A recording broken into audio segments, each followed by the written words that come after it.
Peace, love, harmony, and light. My brothers and sisters, it's been a minute, but I just had to take some time to, meditate, just going through the motions of just seeing my people perish for the lack of knowledge. And it saddens me. Yes, there is some extent of joy because some of us are making progress. Some of us are putting in some real important work. But I know things will unfold the way they are supposed to. So even if my heart is troubled, I'm not worried. I believe, in fact, let me rephrase that, I know that victory is ours. But it's still a sad situation to see and just watch American Aborigines be misled. I don't even know. Well, I'm not going to say I don't know. I mean, I'm just, man, I've cried and I still cry. Tears. My heart hurts for real, But I'm going to tell you something about yourself. The reason why, and I want you to think about this really long and hard, because my brothers and sisters, no one is coming to save us. It's literally us against the world. I'm going to repeat that. Nobody is coming to save us. Not the colonizers' gods, not their saviors, not their ancestors, but us, the American Aboriginals, aka the American Indians. Only us could save us. And who is going to assist us in that? Our ancestors, but we have to reach out to them.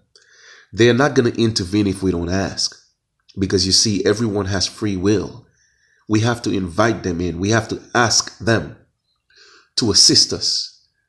And I'm going to tell you something, and I want you to think about this really, really, really long and hard.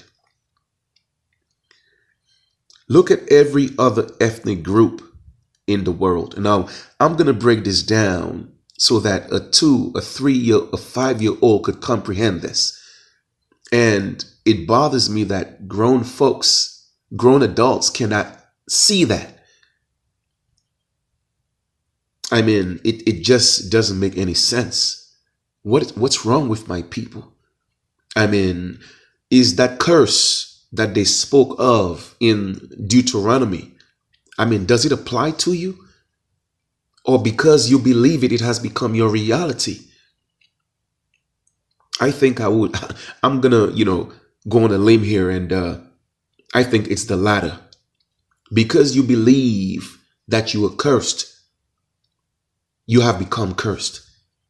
Also, I know for a fact that you have adopted the curse of the pale man by calling yourself black. Because a lot of y'all don't know that the etymology of the word black means pale. Okay? It means bleached out, leprosy. Go look it up yourself. And I've done videos on that 1,000 times, so I'm not going to spend too much time on that. But I just want you to take a look at your long history. Look at our history. We are the only ethnic group, the only race of people that exist on this planet whose identity have changed at least 6 times. Even if Africans, they have 52, 54 countries on the African continent, and even if they call themselves Africans, they have always been Africans. An Irish has always been an Irish.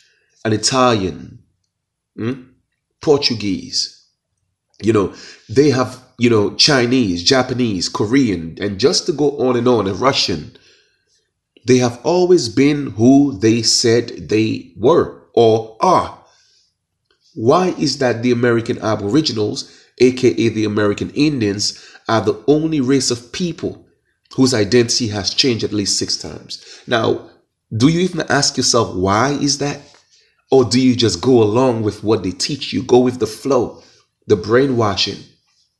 My brothers and sisters, there is no coincidence that the American continent, our home, our mama, is disconnected from the rest of the world.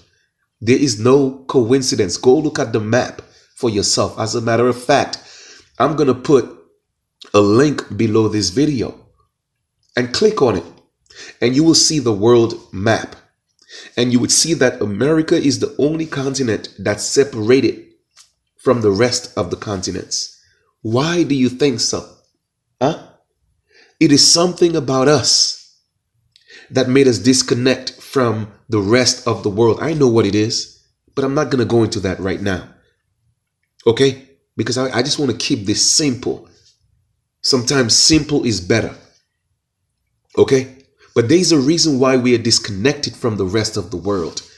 First, it was a spiritual thing that manifests in the flesh. Because it's something that they did on that continent, on the other side of the world, that we didn't want to be a part of. And because they went ahead and did it anyway, we separated from them mentally, spiritually. And of course, the word became flesh. So it manifests in the flesh.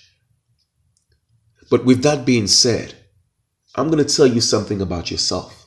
Now, let us go look at the definition of American. Now, I'm certainly sure you have seen many videos. Okay? You have seen many videos where people been talking about the definition of American in the Noah's Webster's 1828 dictionary. So I'm going to look at that real quick. All right. Just bear with me here for a second, because this is really important. I mean, of course, like every other video, I say it's important, but let me see. I'm going to just type this in here for a second. Okay. And we're going to look at the definition of American, because I'm going somewhere with this. I want you to know there is something about you that is so special. And once again, I'm not saying that we are better than anybody else, but I'm just letting you know there is something about us. All right.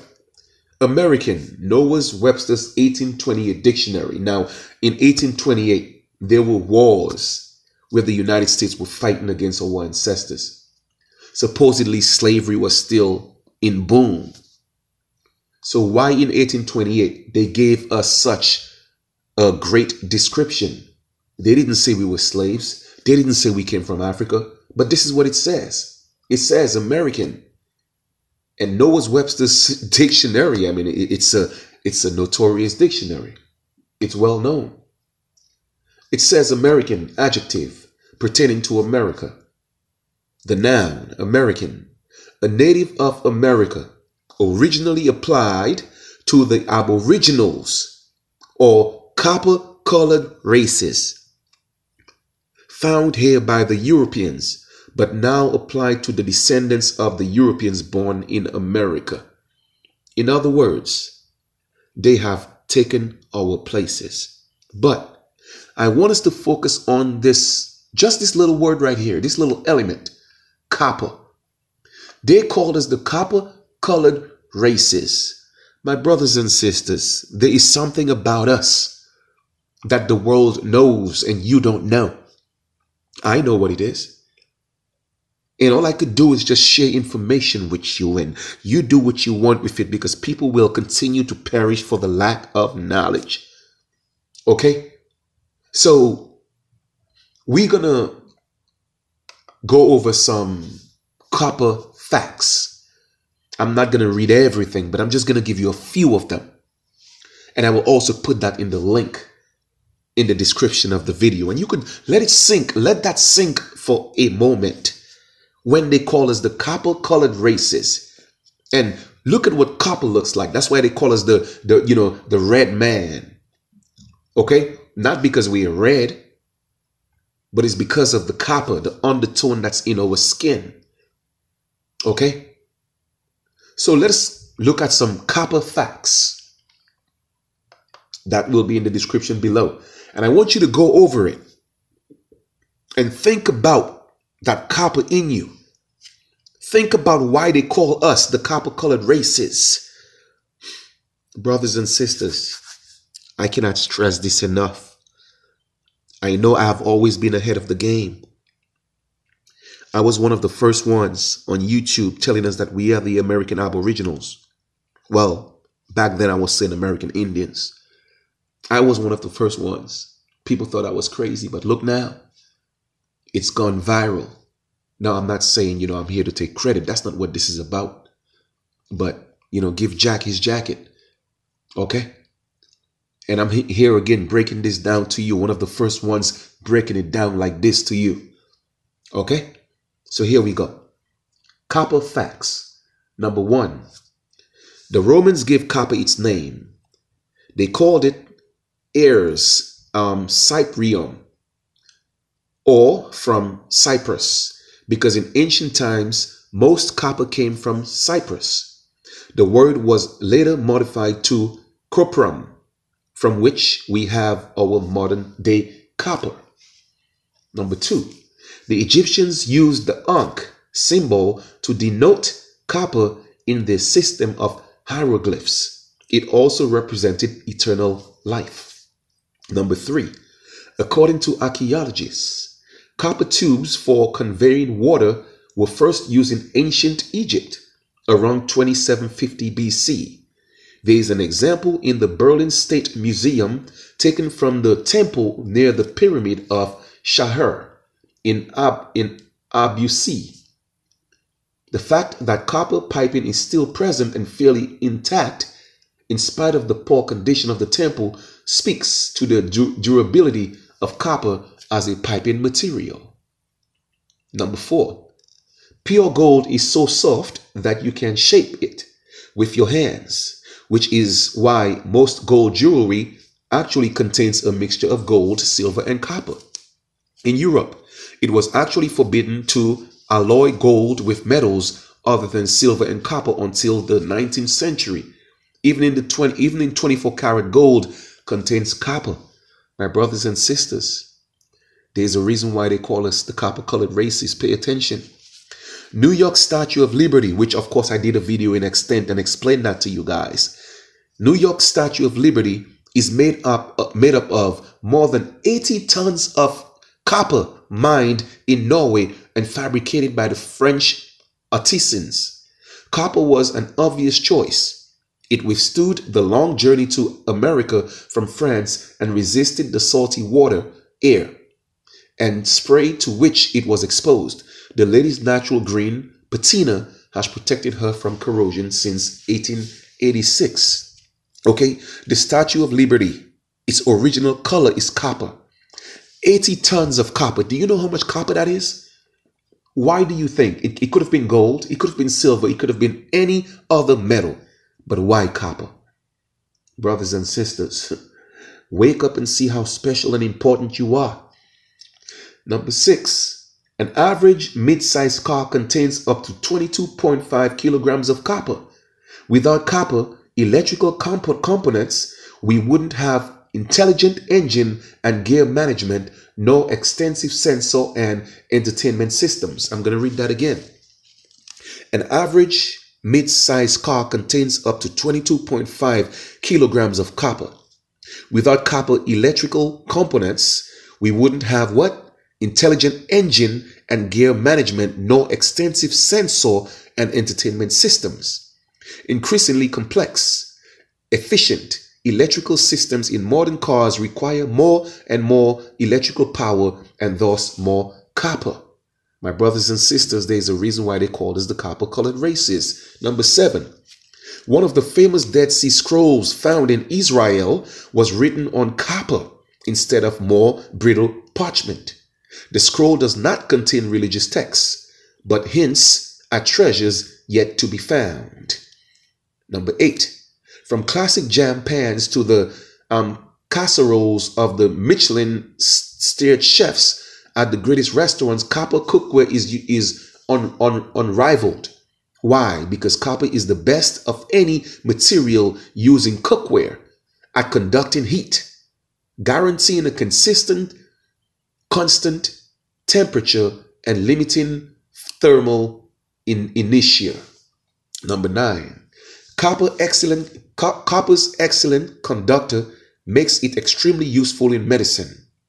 Copper coating on surgeon's scalpel conducts electricity to heat the blade, making it self-cauterizing.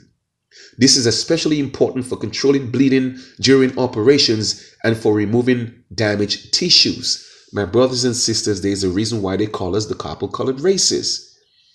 Tools made from copper and copper alloys do not produce sparks and are therefore used in hazardous and potentially explosive areas where sparks could ignite volatile materials, chemicals, or gases. These tools are also non-magnetic and corrosion resistant. Number 11, every year, lightning strikes buildings throughout the world. Copper has long been used to protect them via lightning conductors. All these need to work is copper earthing. My brothers and sisters, we are the copper-colored races for a reason. Okay?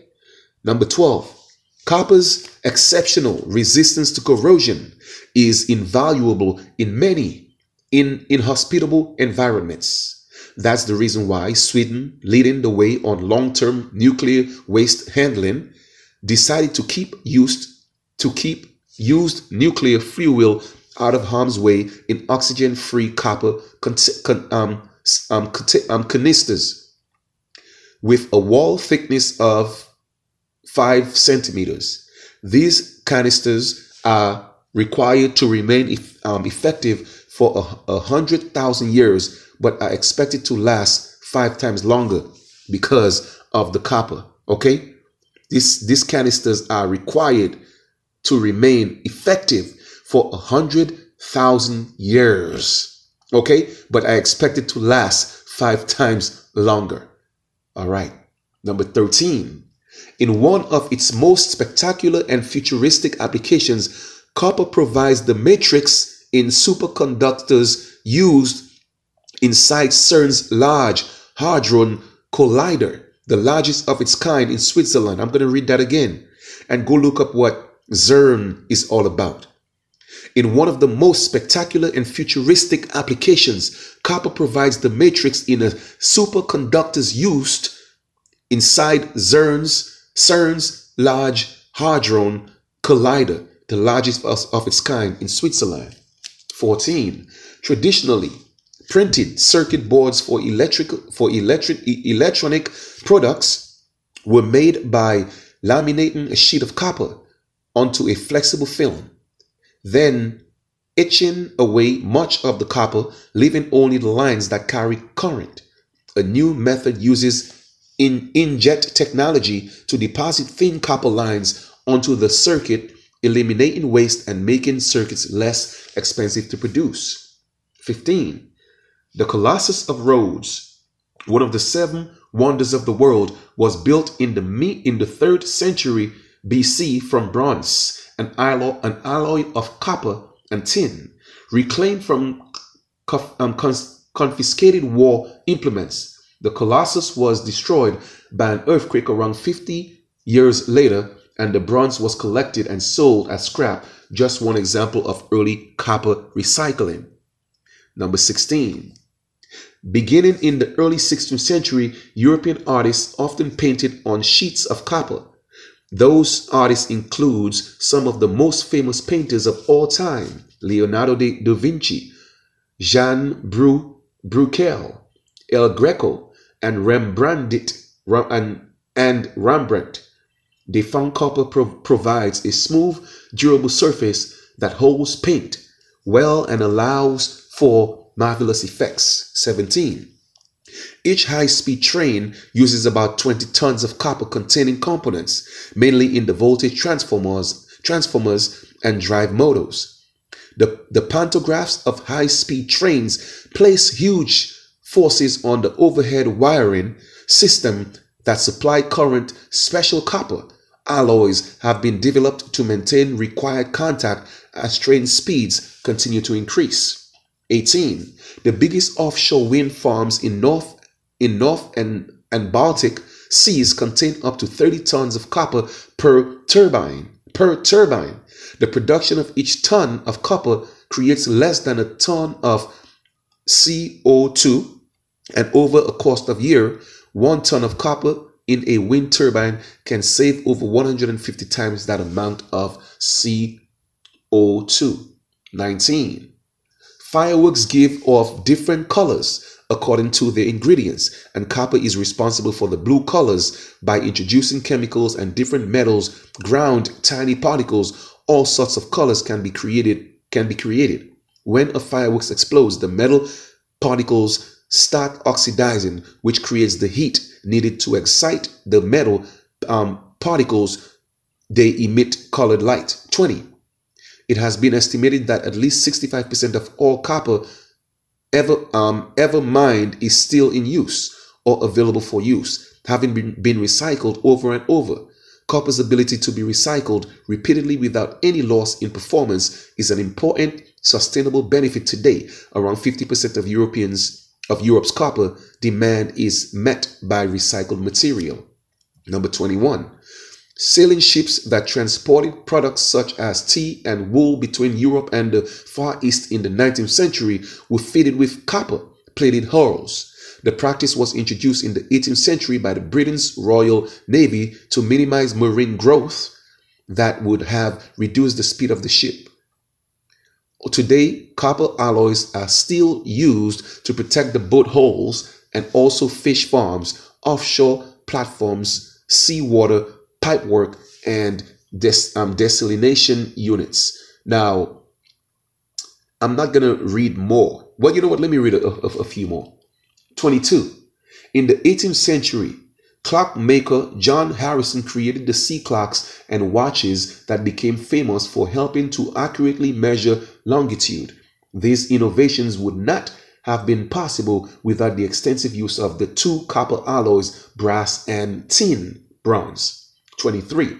Copper has a long history of use in coinage. Continued today in euro coins. This contains various copper alloys, such as Nordic gold, which was specially developed for the new currency. Over time, copper has overtaken gold and silver as the most commonly used metal for coins. 24.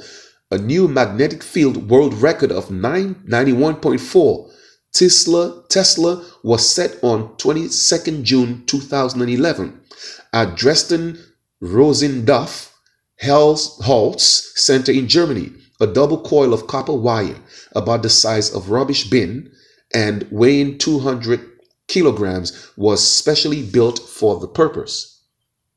25. To enhance its natural properties, pure copper is alloyed with other metals such as zinc, tin, nickel, aluminum, gold, silver, and magnesium. Copper alloys, which date back to the beginning of civilization, are widely used in modern applications. Two of the best known alloys are bronze, a mixture of copper and tin, a brass, copper, and zinc.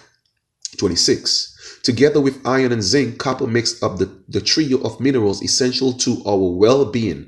Copper is vital in the health of the body, from fertile development right through old age. We need copper for blood vessels formations, a healthy heart, and for stabilizing the collagen connective tissue that binds one part of the body to another.